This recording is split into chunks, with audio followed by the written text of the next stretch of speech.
जय हिंद। एक बार फिर से आप सभी का वयम जीएस रिसर्च सेंटर पर स्वागत है। आज है 19 मई। तो 19 मई को बनने वाले जितने भी महत्वपूर्ण करंट हैं उनको हम इस वीडियो में डिस्कस करेंगे। चलिए स्टार्ट किया जाता है। पहला प्रश्न आप लोगों के सामने दिया गया है। हाल ही में केंद्रीय कौशल विकास और उद्यमिता राज्य मंत्री ने किस शहर में आदिवासी युवाओं को कुशल बनाने के लिए पायलट प्रोजेक्ट लॉन्च किया है? तो याद रखेंगे, पायलट प्रोजेक्ट लॉन्च किया गया है किसके लिए, ये आपको ध्यान देना है। तो आदिवासी युवाओं को कुशल बनाने के लिए। और किसने? तो राज्य मंत्री ने। तो राज्य मंत्री ने कहाँ पर? तो याद रखना, मध्य प्रदेश के भोपाल में। क्लियर है? तो केंद्रीय कौशल विकास और उद्यमिता राज्य मंत्री ने किस शहर में आदिवासी युवाओं को कुशल बनाने के लिए पायलट प्रोजेक्ट लॉन्च किया है? तो भोपाल में। कहाँ पर बोलेंगे? भोपाल में। Clear point. चलिए अगले प्रश्न पे चलते हैं। अमित शाह ने हाल ही में किस शहर में राष्ट्रीय साइबर फॉरेंसिक प्रयोगशाला का उद्घाटन किया है? तो याद रखेंगे, अमित शाह ने कहां पर? हैदराबाद में साइबर फॉरेंसिक प्रयोगशाला का उद्घाटन किया है। Clear point. आगे चलते हम लोग। हाल ही में किस आयोग द्वारा राष्ट्रीय डाटा और एनालिटिक्स प्लेटफॉर्म लॉन्च किया गया है? तो याद रखिएगा, आपका जवाब हो जाएगा नीति आयोग। तो नीति आयोग के द्वारा एनालिटिक्स प्लेटफॉर्म लॉन्च किया गया है। तो बात आई है नीति आयोग के, तो आइए महत्वपूर्ण प्रश्नों का डिस्कस कर लेते हैं। तो नीति आयोग की स्थापना हुई थी 1 जनवरी 2015 को। क्लियर है? नीति आयोग एक गैर संवैधानिक संस्था है। यह किसके स्थान पर कार्यरत है? तो याद रखना, योजना आयोग के स्थान पर कार्यरत है। योजना आयोग की स्थापना कब हुई थी? तो 15 मार्च 1950 को इसकी स्थापना हुई थी। क्लियर है? तो नीति आयोग के प्रथम अध्यक्ष कौन हुए? तो नीति आयोग के जो अध्यक्ष होते हैं वह प्रधानमंत्री होते हैं। तो इस प्रकार से नीति आयोग के प्रथम अध्यक्ष कौन हुए? तो आपका जवाब हो जाएगा प्रधानमंत्री नरेंद्र मोदी। जबकि योजना आयोग के प्रथम अध्यक्ष, योजना आयोग के भी अध्यक्ष प्रधानमंत्री होते थे। इस प्रकार से योजना आयोग के प्रथम अध्यक्ष पंडित जवाहरलाल नेहरू हुए। क्लियर है? नीति आयोग के प्रथम उपाध्यक्ष अरविंद पनगड़िया थे और नीति आयोग के कुछ समय पहले उपाध्यक्ष थे जिनका नाम था राजीव कुमार।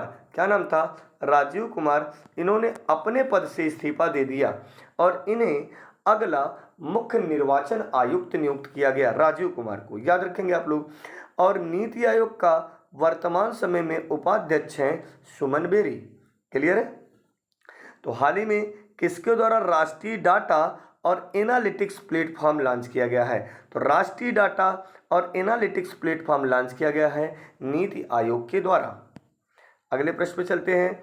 हाल ही में किस बैंक ने राजीव रंजन और सीती कांठा पटनायक को कार्यकारी निदेशक नामित किया है?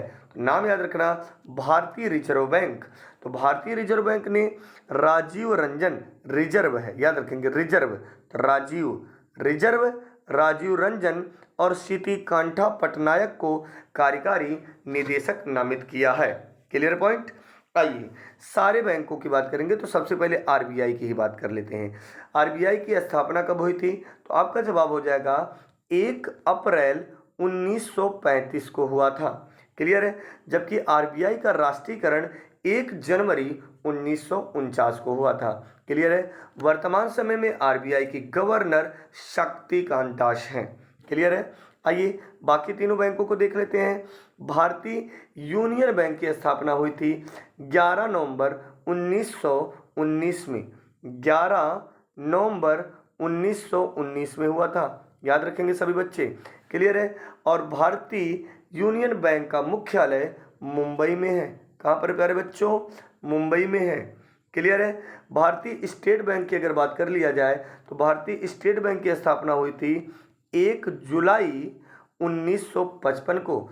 इसका मुख्यालय कहाँ पर है? तो आपका जवाब हो जाएगा मुंबई। क्लियर है ना? बैंक ऑफ बड़ौदा की स्थापना हुई थी 20 जुलाई 1908। याद रखना 1908, 20 जुलाई 1908। बैंक ऑफ बड़ौदा का मुख्यालय कहाँ पर है? बड़ोदरा में। क्लियर है ना? और भारतीय रिजर्व बैंक आपका भारतीय रिजर्व यानी आरबीआई का मुख्यालय कहाँ पर है? तो आपका जवाब हो जाएगा मुंबई। क्लियर है? आगे चलते हैं हम लोग। हाल ही में स्किल इंडिया इंटरनेशनल सेंटर कहाँ पर बनाया जाएगा? तो याद रखना, हाल ही में skill India international centre Varanasi में बनाया जाएगा। कहाँ पर बनाया जाएगा? वाराणसी में। Skill India international centre Varanasi में बनाया जाएगा। क्लियर है? हाल ही में बैंकॉक में आयोजित उबेर कप, क्या बोलेंगे? Uber cup. तो सबसे पहली बात याद रखना, उबेर कप केवल महिलाओं से संबंधित कप है। क्लियर है? ये किस खेल से संबंधित है? बैडमिंटन। तो हाल ही में बैंकॉक में आयोजित उबेर कप 2022 का विजेता कौन हुआ? तो दक्षिण कोरिया। उप विजेता कौन हुआ? तो आपका जवाब हो जाएगा चीन। उप विजेता चीन हुआ, अर्थात दक्षिण कोरिया किसको पराजित होकर विजेता हुआ? तो आपका जवाब हो जाएगा चीन को। तो उबेर कप 2022 का विजेता कौन सा देश हुआ? दक्षिण कोरिया। दक्षिण कोरिया की राजधानी क्या है? सियोल। उबेर कप की स्थापना 1957 में हुई थी। नोट डाउन कर लेंगे सभी बच्चे। उबेर कप की स्थापना 1957 में हुआ था। यह महिला अंतर्राष्ट्रीय बैडमिंटन प्रतियोगिता है। Clear point? आगे चला जाए प्यारे बच्चों। अगला प्रश्न है, हाल ही में किस फूड डिलीवरी ऐप ने टाइम्स इंटरनेट से रेस्तरां तकनीक और dining out platform down out खरीद लिया है? तो डाइन आउट खरीद लिया, तो आपका जवाब हो जाएगा स्विगी। क्या बोलेंगे? स्विगी ने फूड डिलीवरी ऐप ने टाइम्स इंटरनेट से रेस्तरां तकनीक और dining out platform Dineout खरीद लिया है। Clear point? हाल ही में दुबई में आयोजित एक पुरस्कार समारोह में किस देश की अन्य कबाले दुबा को Aster Guardian Global Nursing Award 2022 से सम्मानित किया गया? याद रखना, किसे सम्मानित किया गया? तो अन्य कबाले दुबा को Aster Guardian Global Nursing Award से 2022 से सम्मानित किया गया है। अर्थात 2022 में किसे Aster Guardian Global Nursing Award दिया गया? तो आपका जवाब हो जाएगा अन्ना कबाले। और अन्ना कबाले किस देश की है? केन्या। तो केन्या की राजधानी क्या है प्यारे बच्चों? नैरोबी। क्लियर है? क्या है? नैरोबी। और एक पॉइंट याद रखना, UNEP का मुख्यालय कहाँ पर है? यही केन्या या कीनिया की राजधानी जो नैरोबी आपने देखा, वहीं पर UNEP का मुख्यालय है। क्या है? United nations environment programme. क्या बोलेंगे? United nations environment programme. Clear है? देखेंगे, म्यूनिख जर्मनी में आयोजित इंटर सोलर यूरोप 2022 कार्यक्रम में भारत की तरफ से किसने प्रतिनिधित्व किया? याद रखना, म्यूनिख जर्मनी में आयोजित इंटर सोलर यूरोप 2022 के कार्यक्रम में भारत की तरफ से भगवंत खूबा ने प्रतिनिधित्व किया है। तो आइए, भगवंत खूबा रसायन और उर्वरक राज्य मंत्री हैं। भगवंत खूबा क्या है? रसायन और उर्वरक राज्य मंत्री।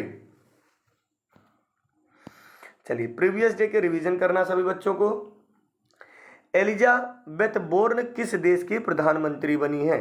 तो एलिजाबेथ बोर्न फ्रांस देश की प्रधानमंत्री बनी है, जिन्हें फ्रांस देश के राष्ट्रपति इमैनुअल मैक्रोन ने बनाया है। ये आपको कमेंट करना, वीडियो को पॉज करके सभी बच्चे कमेंट कर दिया करें कि किसके कितने प्रश्न सही हुए हैं। किस राज्य सरकार ने ई अधिगम योजना शुरू की है? ठीक है, तो ये प्रीवियस डे के प्रश्न है। ई अधिगम योजना किस राज्य सरकार ने शुरू किया? तो आपका जवाब हो जाएगा हरियाणा। क्या बोलेंगे? हरियाणा। अगला प्रश्न है, किस विभाग द्वारा केंद्रीकृत मार्ग के अधिकारों के लिए गति शक्ति संचार लॉन्च किया गया है? तो आपका जवाब हो जाएगा दूर संचार विभाग। क्या बोलेंगे प्यारे बच्चों? दूर संचार विभाग। चौथा देखेंगे, 17 मई को विश्व भर में कौन सा दिवस मनाया जाता है? तो 17 मई को विश्व भर में विश्व दूर संचार दिवस के रूप में मनाया जाता है। इन 4 प्रश्नों में आपके कितने प्रश्न सही थे? आप लोग जरूर कमेंट कर दिया करिए। Best of luck. वीडियो को शेयर करना ना भूलें। जय हिंद।